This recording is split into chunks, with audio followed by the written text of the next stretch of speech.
Thank you, Mr. Speaker. Order. The House will come to order. David Shearer, question number 9. Thank you, Mr. Speaker. My question is to the Minister of Defence. Does he still agree with all of the statements made by the Minister of Foreign Affairs on that Minister's use of RNZAF aircraft to travel to Vanuatu in February of this year? The Honourable Dr Wayne Mapp. Mr. Speaker, yes. David Shearer. Thank you, Mr. Speaker. Does he still agree with Mr McCulley's statement on the morning of 4 May that the 757 that had taken him to Vanuatu had broken down, requiring the Air Force to send an Orion to pick him up?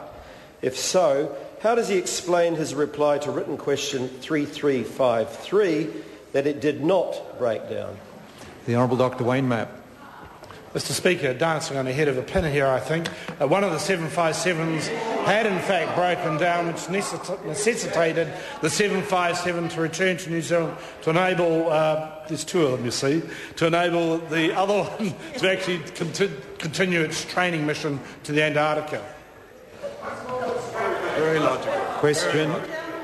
Supplementary question, David Shearer. Order. Order. I want to hear. Order. I apologise to the member. I want some silence. I want to hear David Shearer's question.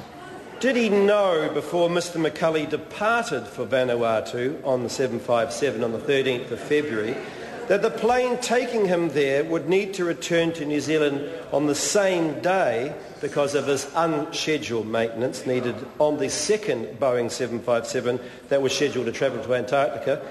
If so, on what date did he learn that the other plane would have been sent to pick up Mr McCulley from Vanuatu? The Honourable Dr Wayne Mapp. Well, Mr. Speaker, as the questioner has said, the maintenance was unscheduled, and thus I did not know that at the time. David Shearer. Order. To the Minister, did the aircraft carrying Mr McCulley to Vanuatu travel via Samoa or any other Pacific nation to pick up other passengers, as was suggested by Mr McCulley? Order. I apologise to the member. I'll ask David Shearer to repeat his question. I say to, I think, National Party backbenchers, please, I want to be able to hear these questions.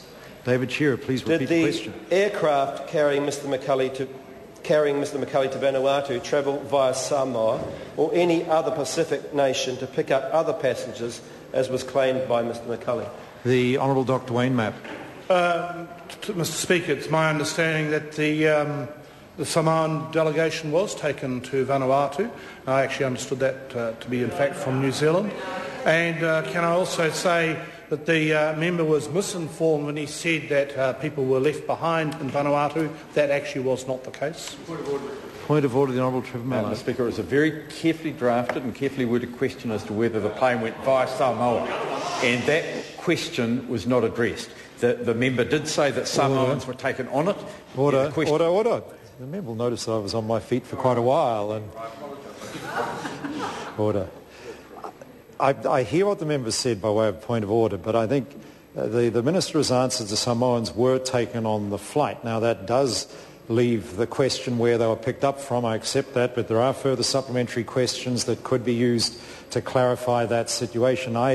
I think it would be wrong of me to assume in any way anything from the Minister's answer. The Minister appeared to answer the question because he confirmed his understanding Samoans were taken on the flight. Now, there are further supplementaries to dig further into that, and that's where I think the Speaker should leave it.